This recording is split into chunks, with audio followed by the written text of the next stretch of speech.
उमा के दो बेटे थे, नील और करण। उमा के दोनों बेटे अपनी पसंद की लड़की से शादी कर लेते हैं। नील पूजा से शादी कर लेता है, जो कि एक सॉफ्टवेयर इंजीनियर थी और उसी के साथ उसी के ऑफिस में काम किया करती थी। तो वहीं करण भी काजल नाम की एक पढ़ी लिखी लड़की से शादी कर लेता है। जब दोनों भाई अपनी बीवी के साथ घर पहुंचते हैं, तो उमा अपनी दोनों बहू को देखकर बोलती है, बेटा, तुम दोनों ने शादी कर ली और अपनी माँ को बताया तक नहीं। माँ, हमें लगा अगर हम आपको बता देंगे तो आप हमसे नाराज हो जाएंगी, इसलिए हमने आपको कुछ नहीं बताया और अपनी मनपसंद की लड़कियों से शादी कर ली। अरे बेटा, तू मेरे लिए इतनी सुंदर सी बहू लेकर आया है, तो मैं तेरे से नाराज क्यों रहूं? तेरी बीवी करण की बीवी की तरह काली थोड़ी ना है जो मैं इसे नापसंद करूं। माँ, इंसान काला हो या गोरा उससे क्या फर्क पड़ता है? ये तो सिर्फ इंसान की चमड़ी है जो हमें एक दूसरे से अलग करती है। इंसान तो दिल से अमीर और साफ होना चाहिए। एक तो तूने इस काली सी लड़की से शादी कर ली मुझे बिना बताए, ऊपर से मुझे ही आंख दिखा रहा है। तुझे मेरी बिल्कुल भी परवाह है या नहीं? मेरे दिल को कितनी ठेस पहुंची है, तुझे इसका अंदाजा भी नहीं है। और अगर तुझे शादी करनी ही थी ना, तो नील की तरह किसी गोरी लड़की से शादी करता। ये सब देख काजल को बहुत बुरा लगता है, लेकिन फिर भी वो करण को चुप रहने के लिए कहती है। जिसके बाद उमा पूजा का गृह प्रवेश करवाती है, पर काजल को बाहर ही छोड़ देती है। जिसके बाद करण अपने हाथों से काजल का गृह प्रवेश करवाता है। अब कुछ दिन यूं ही बीत जाते हैं और एक दिन अपने कमरे में बैठी बैठी उमा खुद से बोलती है, कहाँ मेरी एक बहू पढ़ी लिखी सॉफ्टवेयर इंजीनियर है, ऊपर से इतनी गोरी, और कहाँ ये मेरी छोटी बहू इतनी काली है कि पूछो मत। इस काली कलूटी से पीछा कैसे छुड़वाऊं? अगर मेरा बेटा इस काली कलूटी से नफरत करने लग जाए तो मैं इसकी शादी दूसरी करवा दूंगी। उमा ये सब कुछ सोच ही रही होती है कि तभी उसकी बड़ी बहू उसके पास आती है और अपनी सास से बोलती है, माँ जी देखिए ना, जब से मैं शादी करके इस घर में आई हूँ तब से मैं सिर्फ 3-4 बार ही शॉपिंग कर पाई हूँ। आज मेरा बहुत मन कर रहा है शॉपिंग करने का, आप मेरे साथ चलिए ना। हाँ हाँ बहू, क्यों नहीं। इस तरह से पूजा और उमा बाहर शॉपिंग करने के लिए चली जाती है। बेचारी काजल घर का सारा काम अकेले करती है। शाम को जब उमा और पूजा घर आती है तो काजल उन दोनों के लिए डिनर लगाती है।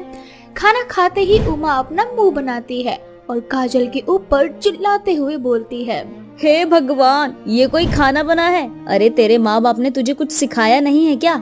क्या हुआ माँ जी, खाना अच्छा नहीं बना है क्या? एक बार खुद खाना खाकर देख, तब तुझे पता चलेगा।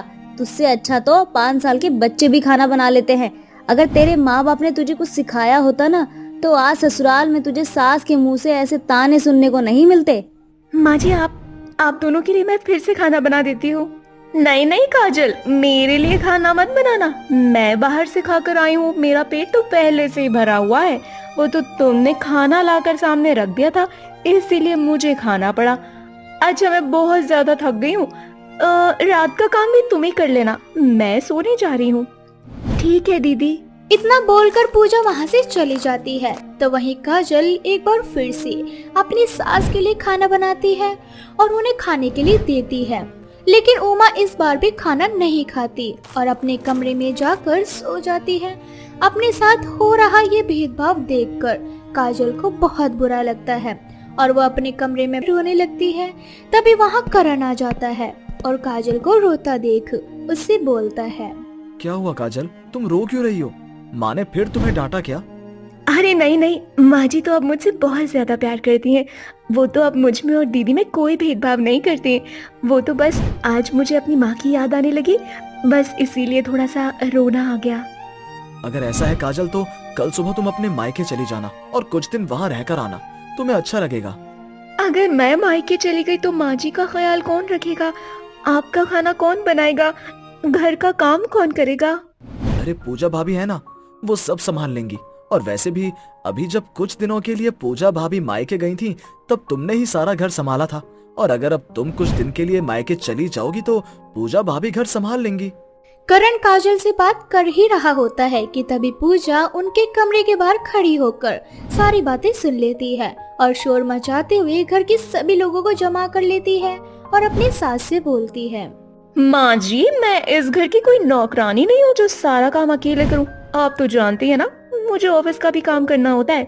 अगर मैं पूरा दिन घर का काम करने लगी तो ऑफिस का काम कब करूंगी?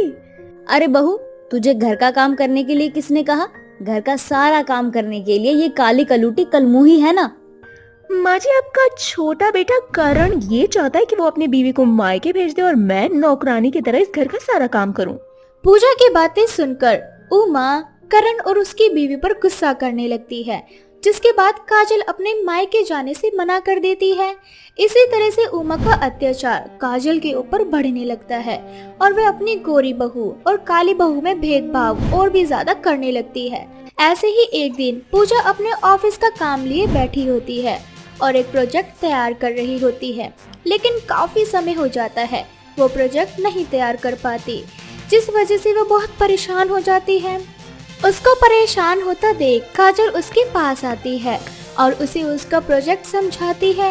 ये देख पूजा थोड़ी हैरान हो जाती है और काजल से बोलती है, मैं सुबह से परेशान हो रही हूँ, पर ये काम मुझसे नहीं हो पाया। तुमने इतनी जल्दी इस काम को कैसे कर दिया?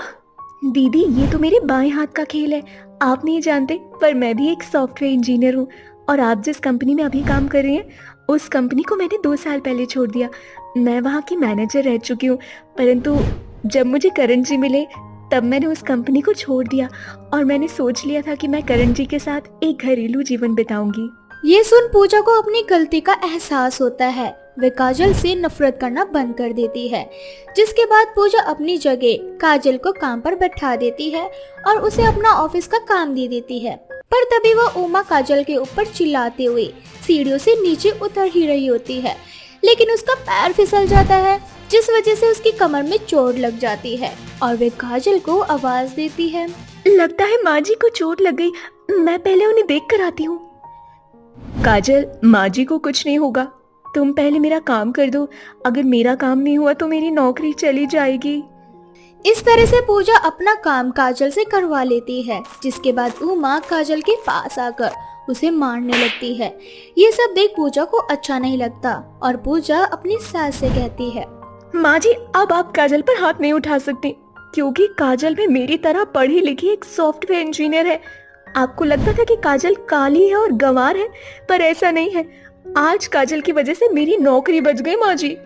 माँ जी, दिखने में मैं गोरी हूँ, पर काजल दिल से गोरी है और आप गोरेपन का दिखावा करती हैं, पर आपका दिल काजल के रंग से भी ज्यादा काला है।